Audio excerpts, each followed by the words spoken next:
Opäť Vlasko šikovne sklepol loptu do druhého stredu. Matejov gól! Nádherný gól, ktorý zaznamenáva Matejov. Znamená vyrovnanie na 1-1 v 49. minúte bezprostredne po zmene strán. Prvá strela, ktorá mierí medzi tri žrde, končí za chrbtom tohto muža.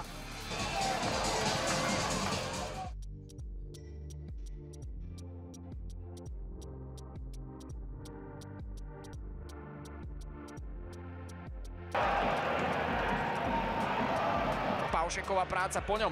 Tigran Barsegian, znovu jeho ľavačka, strelecký pokus, výstavný, ktorý končí za Richardom Ludom a slovanisti zásluhou Tigrana Barsegiana v 22. minúte idú do vedenia. Barsegian potvrdzuje tú solidnú formu.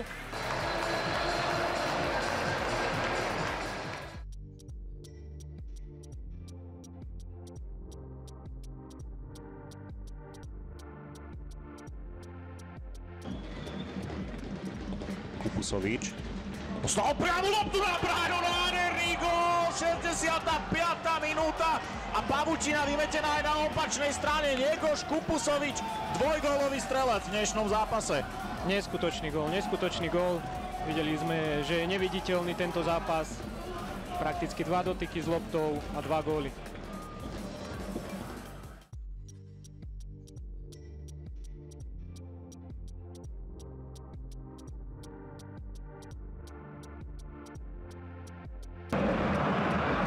Teraz aj Káčer výborne prihral Fernandovi Gurému a ten dáva v 11. minúte gól.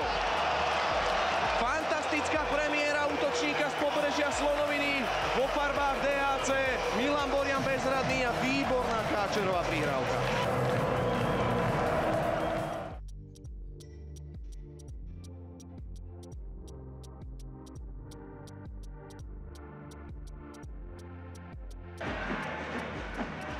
Traja hráči z obrany Trnavy sú momentálne v útoku. Ofori, úplne voľný Ďuriš, krásny gól Trnavy, Michala Ďuriša v 54. minúte. Spartakovci znovu vyhrávajú, tentoraz 2-1. Trošku zostali Trnavčania v šoku po tom vyrovnávajúcom gole na 1-1, ale potom sa upokojili a prišla táto útočná akcia.